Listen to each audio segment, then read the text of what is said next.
All right. And we're back. So welcome to the Best Damn Gaming Podcast, guys. This is episode 3. Um, Today we're gonna have Magfeed, Roadhog, Jason, and myself, Grepo. Um, give a little shout out to our apparel company, which Roadhog, Jason are wearing the apparel. Now this time Jason's wearing the jersey, so he's a little changes it up also. And Roadhog also has the blacked out one, which you get like both iterations, which is quite nice. Um, and I think now we're just gonna try to jump into our latest highlight video for Rainbow Six Let's um, do it. that we have prepared. So you guys get to see a little bit of that. All right. And so, what's going on with Rainbow Six is we have been invited and pending acceptance to, I believe it's like the Challengers League. Yeah. Is it for Central America? Or is it for North America? Wait, isn't Challengers right before? Correct. Are you? Yeah. Wow. Yep. So we're tier 2, yeah, as Yeah. of right now. So, That's hot. That is hot. That is awesome. hot. So this is the video. This is a little introduction to the league that we're going to be sending. A little entry for them. And now the guys are giving their introductions, and after that, it'll jump into some of their clips. But yeah, it's a little something that we found out last week, and some pretty good That's news. huge. So we're in the tier 2 division for Apex, Rainbow, and Counter Strike now. So making us a tier 2 organization at this point. Yes. Absolutely. So, yeah. Absolutely. Now it's Loving just it. showing some clips of the team playing. Yo, you need to update on that on the bio for the Twitter account. Like we're pretty much at tier 2 now. It's true. that's very true. Yeah, that's a huge deal. Yeah, a lot of people put in a lot of hard work, and I'm glad it's been paying off. I mean, Hey, it's all due to our teams, man. Our teams Yeah. are just showing up. That's what it is.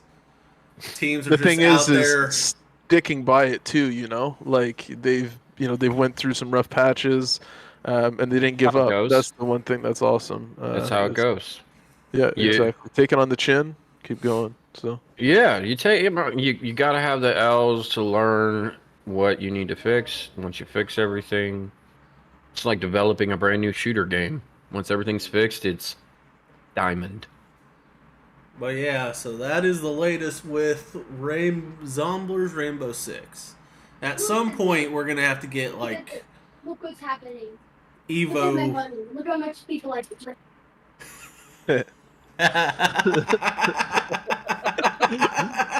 We're gonna have to get like some of them on our podcast because yeah, we're gonna Get have to to hear get from them them. in and chat with Absolutely. them and stuff. The thing that's funny is these guys are so awesome, and their characters and everything are really special. They're really nice guys, and they really just got a good ambiance to them. So They seem to get into their characters. what the you hell know, are we when watching they're now? playing. They must have went to a different video. Did you do a playlist? oh no. Didn't you? Oh, It was just some dude in like a bikini dancing or something. We're not getting into trouble, are we? no. No. It was a video game. It was a Down. VR chat video. Bikini on our screen. Oh my god. Hey, if they can have bikinis, What's going on bikinis with in your the hot tub- algorithm? hey, if they can do bikinis in the hot tub and bubble baths on Yeah. on stream, so can we. All right, so We're boys. not saying, ladies and gentlemen, to expect that going forward. We're just saying the occasion.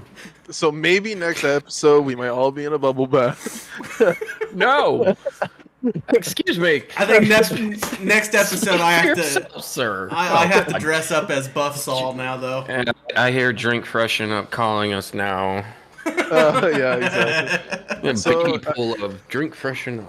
Yeah, we just had a conversation with them today too. They're gonna be like, Oh, God. "We're a little disappointed in you guys. I don't know what happened, but I hate when that happens. I've got 2 review videos coming up for them. No. Maverick put in the chat, what did I just come into? Yeah, right? Yeah. That's fair. You came into something special, Maverick. You're about to be a part of it. I love it. That's awesome. Yeah, that kind of really threw me off. I don't even know where we're at. Anyways, let's talk about the CS team. CS team is playing at 10 p.m. tonight. They're going to be playing versus Lost Hills. The team that we're playing versus is 2-2 in the division, but from looking into the team and their history and stuff like that, it's the first time in the division. So that'll give us an upper hand, as our team is an advanced this season, but was a challenger, or some of our players were challenger players as well. So they have a little bit more experience. So we should be expecting a good game out of them tonight. We'll see. We'll see what happens. Jumping off from that, we'd like to talk about Zkaz, our airsoft team that is ran by Magfeed, and he has the latest video for us on his YouTube that I think Jason's going to be pulling up sometime soon. I'm working on it. You know, this whole... Oh my god. Sorry. So okay. The heartburn is a little bit hot right now, so please forgive. So yes, the latest video is the reason why I posted this one was because of one major interaction I had, and I've got like 2 more that are currently in the works. Just been having so much happening right now, so we're so production's a little bit slowed down. Anyways, with this one, it's called Clear the Room, and basically what it's based around is there's this one interaction where I run out of ammo for my sub, and I'm coming up. Well, in that magazine, I had like 3 more on me. Fast forward right now, the video is 2 jokes. Sorry, just the way that you're running with the gun at the beginning of the video. You got it. Actually, and if you notice, you see my hands disappear. I'm actually T-posing. Oh really? Like somebody's behind me. I gotta find his video. He was recording too on his GoPro, but he was behind me, running. I just started T-posing and running like I was in a video game and the animation was bad. Yeah. So I did that. But yeah, the first one I'm just jiggling my hands, just getting that speed walk in because that's literally the only time I sprint the entire day because I'm old. What gun are you using on this one? It's literally the same one, Okay. the KWA Lucy 4. That thing is awesome. It comes with a Magpul foregrip already attached to the M-lock.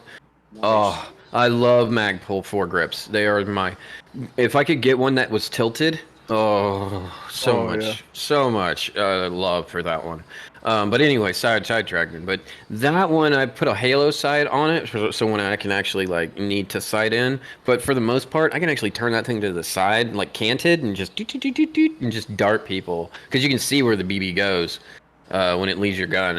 It's quite nice, and you don't even need a tracer kit. So tracer kit adds a little light going out, so you really see it. And if you use glow in the dark, and if you're using on night missions. You can get glow-in-the-dark BBs that it'll blast it with light as it's leaving, so then it'll just be super glow. Doesn't that give away your position a bit, or no? At nighttime, yes. It works just like a canted laser system, so yes, it will be in realism, giving away your position, so you kind of have to make sure you know where your gun's pointed and you only engage at certain times. Okay. So, yeah, because if you literally just keep it going up the whole time, you're literally just like, hi, guys! Right here, and then next thing you know, 800 BBs. But with this episode, I was walking into Hawks. If you're watching the video, that's that real close quarters building. So right before I get to it, I put my sub down because I didn't want to reload it. I just wanted to run with my pistol for a little bit. Is it like a type of M1911? What is this? What kind of gun is it? Yeah, it's an M1911. It's the Knobridge SSP2. Gas blowback, GBB pistol, and it's supposed to mimic the 1911, which is my number 1 favorite pistol in the whole wide world. Yeah, for sure. 45 caliber tumbling out the barrel. You can't beat that. Especially if you go with plus P ammunition. Oh, just the kick, just giving you that love. Anyway, so I'm walking up through Hawks, clearing it throughout. And then, of course, the captain of our team for that day, not the captain of Zcast, captain of our team for that day, had, he heard me shooting, and he was like, ooh, because I'm not kidding, this guy legitimately had 3 gas below, well, excuse me, correct myself. I know one of them was CO2. He made sure to tell me to get that right. One of them was CO2, and I think the other 2 were gas blowback. This guy was like Blackbeard when he didn't have his M4. He had like pistols strapped to him. Like Blackbeard had more like 6, pistols on. This guy legit should just have 6 pistols on him and just run with that. He could do it. So he hears my pistol. He comes up and he's like, "Hey, nice pistol." And I'm like, "Oh, thank you." And then next thing you know, he's attached to me, and we're now running. So I move up. He's like, "Coming to you." I was like, "All right." And that's when I posted up around the board, and then I shoot the one guy that comes out. And he's like, "So we're gonna take that building?" And I'm like, "Sure. Why not? Let's do it. Why not? Why not? Let's go." And I'm like, "All right, you ready?" I'd already checked my mag, so I was good to go. And I was like, 3, 2, 1. He scoops in front of me, and I scoop around the back. He goes around the right side, clears, which I don't understand how he didn't. Him and the other guy that I take out, like later on after we clear that building. There's a guy outside, and I'm like screaming at him. Well, they engage. I'm like, how did they not engage? Did he jump over? I didn't know what he did. So I'm engaging with him, and then he looks at me. I'm like, okay. And then I'm like, he can't stay there. He can't stay alive. So I swoop around, and I just pop out of the bush and like shoot this guy like 3 times, scare the living daylights out of him. Because I mean, when you see me come through the bush, Yeah. if you look, or if I get it, I need to get an angle shot and a picture of what it looks like from the other side. It's nothing but tree and bush. You don't see anybody coming until they pop out of there. So it's literally like, and I just got him 3 shots and probably scared the bejesus out of them. I'm start running back. People had already respawned, and then they shot me in the back, and I was like, oh, I'm gone. But my guy stayed alive for a little bit longer. And then he proceeded to have to dump a full magazine into someone before, they called their hit. It was like 20 shots. And they just didn't call their hit until then. And then shot him, and then he had to go report it. So that was fun. But that for the majority of the episode, that's what it was the main focus on that. Was just the simple fact that that's kind of what it looks like when you're clearing a room like that. I mean, I didn't actually think we were, I used actual call outs, calling out clear, and then he called it out clear, and then that actually worked out to our favor. Does this happen often that people don't call out their shots? It's not necessarily people not intentionally calling out their shots. It's the simple fact of the matter that their adrenaline is dumped, and a lot of people are wearing pads and everything, and when it taps, sometimes you don't always feel it. Okay. Most of the time when it's hitting your box, you'll hear it, but some people aren't recognizing that, so it's no big I deal. mostly played paintball though, but I don't know what it's like being shot by an airsoft. Is it somewhat similar? It's way less, so much Alright. less. It's not bad compared to paintball sometimes. It leaves a ding, but yeah, no, it's not that bad. Okay. All right. We have Oh. Roadhog here. We should talk some iRacing a little bit. Yeah, I'm down. If he wants to So- start us up. Roadhog, for those who don't know, kind of give a rundown of iRacing.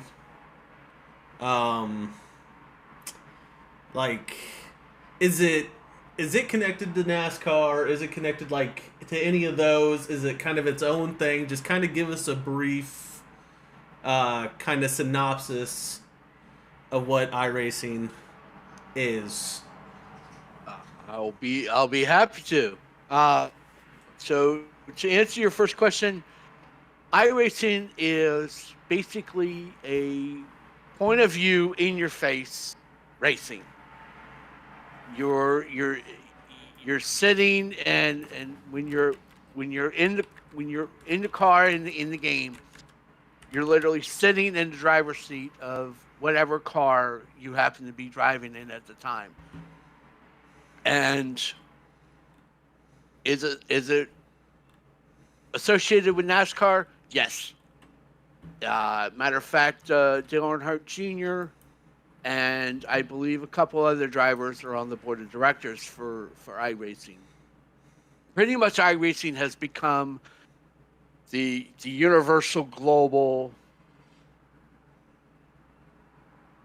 point of view racing, simulation racing. It's also gotten to where the companies such as Hendrix and Stuart Haas and all those are actually using iRacing for their drivers to practice their upcoming races. And the reason why they're doing that is because the iRacing company is so phenomenal that every track that they have that you can purchase from them has actually had their crew out there taking anywhere between 10,000 to 100,000 pictures, because they have basically a camera that sits on a pedestal and spins around and takes 200 pictures a minute, and they will go around the entire track. What's amazing is when you look at tracks like Nuremberg, which Nuremberg is like an average of 8 minutes to drive it, and that's at top speed. And to know that we've had iRacing's had individuals that has carefully taken pictures of every dip in the road. With Nuremberg being in Germany, people are allowed to ride on the road. So there's a lot of areas where you could see where fans have scribbled on the road. That it's that detailed. Oh, okay. Wow, that's pretty awesome, actually. Yeah, it's very much detailed. And occasionally you will race against not necessarily somebody from NASCAR, but depending on what you're racing in, you will run into a pro driver. I've had the luxury of being in an endurance race and happened to notice on the bottom of my screen, I looked down and I looked at my relative's screen and I saw the name AJ Allmendinger coming towards me, and I'm like, "Is that you, AJ?" He goes, "Yeah." I said, I'm letting you drive by." Again. You are kidding. No, I'm not kidding. Bruh, that is awesome. Because I know in COVID it gained a lot of traction, right? I know a lot of the race drivers, the drivers were using that, because my dad's quite a big NASCAR fan. One of them. Yeah, he said. Yeah, I think the one thing that really impressed me the most with iRacing and NASCAR is, during the whole pandemic, none of us could leave anywhere, none of us could go anywhere unless we had a mask on, and we're not running the temperature. And hell, on TV they were showing Muhammad Ali versus George Foreman from 1973 when I was 2 years old. NASCAR and iRacing got together and they say, people want to watch racing, but they can't watch it. So let's do what we would normally do on a Sunday afternoon, but instead of having the drivers out on the track, let's get them into iRacing. So then it became a craze where people were actually tuning in on Sundays in 2022 or 2020 watching iRacing on TV, because they didn't have the luxury of watching a NASCAR race. And that just skyrocketed. And it helped them quite a bit, because there was no other sports playing at the time. I think the only other sport that was playing was UFC. That Dana decided to say he wouldn't stop. But other than that, I think iRacing and It was the only thing that was really like popping at that time. So yeah, they definitely took grip of that demographic of people at that time that you know were I've itching for it. Right. I've been with iRacing now going on 8 years, and when I first started, all it had was oval and road. And then they added dirt rally tracks, which quite awesome. I mean, you're going from regular road to dirt road, and you're jumping and you're flying, and and you're using handbrakes. Who wouldn't love that? And then all of a sudden they got into dirt and brought in dirt tracks into iRacing. And then it was like, what's next? Which they're the biggest thing that everyone is waiting for, including me,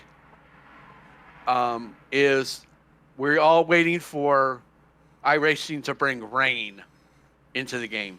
Mm. Oh, that could be cool. Yeah.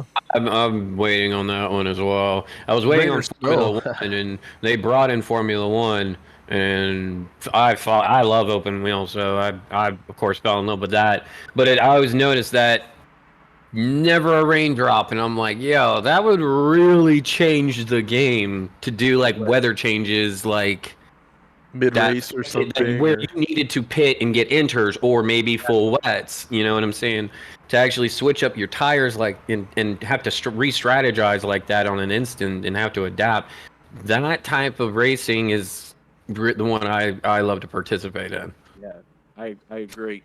I think they kind of touched on it a lot when they went into the dirt road racing, because you have your dry track area, and then obviously you have your wet track area. So people were teaching themselves how to get around the track, obviously on slick, something that's wet, something that's muddy. And I think that really excited everybody because they started up, oh, we're going to do this, we're going to bring rain into it. And then that's going to, I think that's going to set the standard once it gets to rain. and I for the was- esports side of thing, I don't know what organizations currently have iRacing. Let me check. You There's say a your good bit. I was going to say that when the next thing after rain gets implemented, what I would love to see is basically being able to not only take just the spotter position and share audio, but to and have one person visually, but to have like a crew chief that could do different things with the pit crew, that kind of thing, that could do different strategies, be like, okay, what kind of tires you need, and you have to be like in radio communication with the driver, and it's like, what kind of tires do you think you should run? And it's like, oh, I want to run softs, and then the pit crew or the crew chief manager actually is selecting the tires that to go out, and he could select the incorrect tires, by mistake. You can make real mistakes. Oh yeah. That is what I want to see next. Oh, that would be awesome! Wow. I don't know if they have it on the single races or the individual races, but I know on the team races you can actually set somebody, maybe the next driver, or maybe like two drivers behind him. Yeah. And they can act as the crew chief and the spotter, so where they can check the temperature of your tires, and they can see, do you need tires? Do you not need tires? How much gas do you need? That's the exciting part about the team endurance, which I absolutely love, because it really gets you into it. And like, imagine being like going into the like just going to an extreme to make a point here. Imagine going into Formula One, because they now have the car, they now have the W13 that they can base a livery off of for everything else, and they can manually tune it all they want. You now can have a Formula One R&D team based upon those values for each tracks for different conditions. You can have you can have a team principal, for Christ's sakes, giving orders during a race. You could literally have everything that they have in real life, but now privatized teams that are doing it on iRacing with minimal cost. Sky's the limit. I mean, I would literally will pay money to watch a full prime race like that, where there's full team managers and full principals and all that jazz interacting in one race. Like Right. you could join their Discord and join their server and listen to their communication. You know what I'm saying? Like Oh, yeah. all that stuff. That would just be great. I would love that. Well, you should be the head of the iRacing. You should go send them an email, something. Yeah, There right. you go. Yeah, good You luck guys getting might- my voice heard there. Yeah. 3K followers. Yo, let's listen to him. Why don't you bring money? Anybody will listen to you. Yeah, I know, right? If I bring in the millions, I'd be like, just take my money. What you said actually leads into an incredibly Yes, interesting Right? topic. Watch it like Yes. complete go skyrocket. It's Oh, exactly God. why I wanted to throw Jesus. that out there so you God. can jump into it. iRacing will give me like an email and they'd be like, "Yo, we might have actually watched your podcast," and I'll be like, "Oh no, you want a job?" You'll be like, It's time. "This is all right. Let's go. It's my time to shine now. It's my time. I'm so No, excited. it'd be for the team. It would totally be for the team. Like, let's go, Zomblers, Okay. man. Let's become a tier 2 iRacing team. Let's Yeah, go. let's do There it. we go. Yes. Roadhog, all yours, bro. I'll be your number 2. Shake and bake. Okay. Nothing wrong with that. I'm good at it So- too, bro.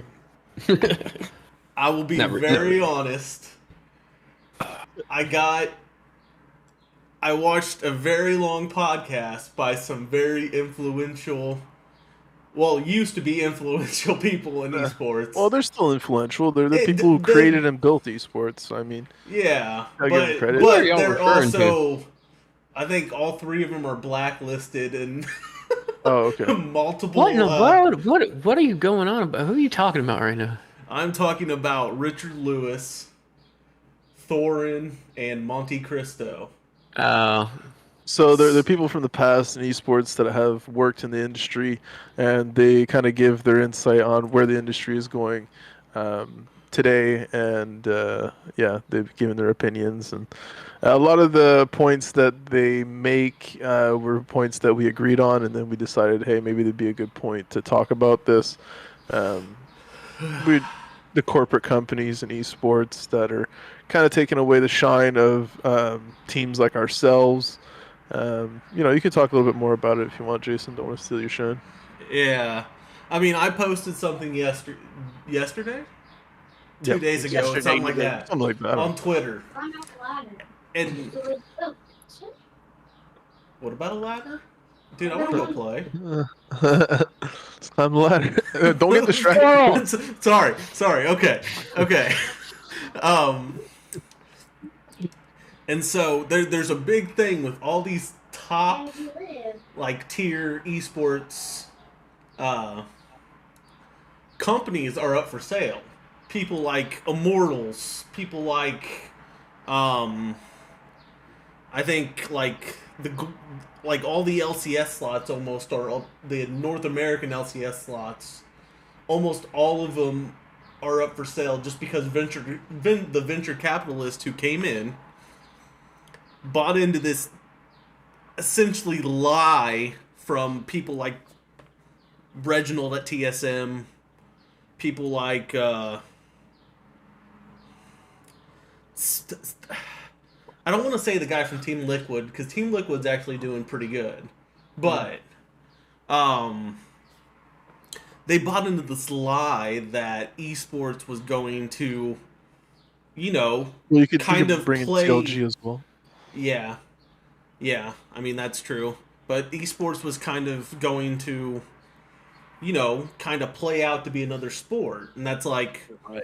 franchise leagues. And we've seen how well that goes. LCS is, at least North American LCS is kind of in the shitter. OWL was just an atrocity. I don't think Overwatch League. Yeah. Yeah, the Overwatch League was just an atrocity. Call of Duty's not doing any better. Wait, did that actually I thought that died. I believe it's still around. Yeah, I think it's technically. still around, but it's hanging on. It's great. It's hanging on by It's hanging on by a thread. That's exactly right. It is Really hanging on by a thread. Key rubber band. Yeah. More like, But- that's been stretched. But now these venture capitalists, they're walking out. They're like, hey, you all told us we were going to make money. We haven't. Yeah, we're done. And so I'm like, this is a damn good thing for esports. Yes. It is a damn good thing. Because essentially when all this money came in, it ruined what esports was. Esports, it wasn't even esports really before then. It was competitive gaming.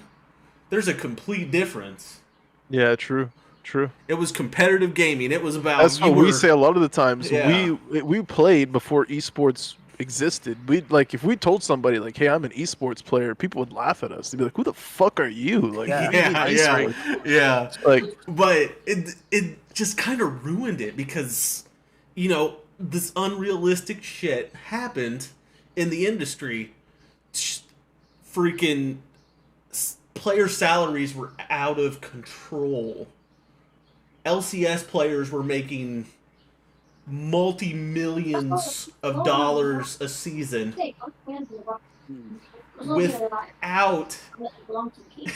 without any chance of the team getting any ROI from them on the that. organization, yeah.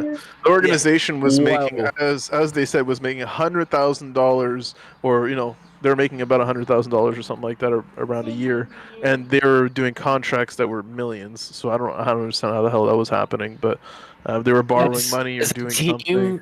as a team, if I was a team owner and legitimately one of my players just hit up a contract outside of the org, released, immediate, because that's ridiculous. You don't join an org to be a lone wolf.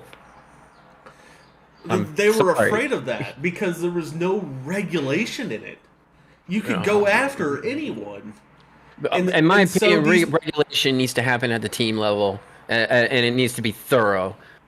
But the problem was these players, who most of them probably completely understood that what they were asking for was out of fucking control. Out of pocket. They did it anyway. They did it anyway. Yeah, but the thing is we know what it's like to find teams that think they have a higher value than they actually do. The problem When you actually get into a Look. business like side, and you try, but they don't understand. The thing that's hard is being an organization or a team is hard to explain to teams or players that are coming up because they're just kids or they don't understand the financial or the business side of things. So obviously, sometimes they're going to ask more than they're worth, right? I mean, But- it's in my opinion, it's you got to think about the cash that happens to even make things happen, and a lot of teams that think they can throw out the bill, think they can walk into an org and they're gonna milk that cow, and the org is gonna look at them and be like, Yeah, but "Guys, it's because there's too many of those people, those organizations, and those people that paid those teams those salaries that they weren't supposed to, and after that they think they have that value, and that's Yeah. what we were talking about, Jason and I. Is Yeah. like exactly what they said is, the people who fucked up esports are still in the room, and they're still like, get the fuck out of here, like you Like, guys. Now you got people like Nade Shot and like Reggie, both crying wolf, saying esports is unsustainable. Well, you're the problem. It was your fault. reform. You Reform. led. Let's go." You led it to become unsustainable because you lied to these investors. You lied to all of these investors to get a pretty penny. Same thing for I'm not going to name the organization, but the organization that had like a huge contract for one of those gaming PCs, and they sold in a whole year. I think they sold 7 PCs or something like that, and they had a contract for several $100,000. So it just shows you like sometimes some of these. Yeah. Some of these companies, I mean, like, it's also the companies that are backing these organizations that are making the wrong moves, and they're giving the money to these people that know nothing about business or know nothing about how to run it, so it's like, it's really tough. And I'm sure it makes it tough for people like us in the scene that know what we're doing and we're trying to grow in the scene. But Because the thing is, it's because now every team that approaches us thinks they're worth much more than they are. Yeah. The barrier to entry, like loan shark status, and be like, "This is my valuation," and we're just like, yeah. The barrier to entry for professional esports is so damn high that unless you are in the top 10 of players, you're not worth a damn dime. Right. Exactly. And no one in esports seems to understand this. And I'm not trying to be disrespectful to anyone.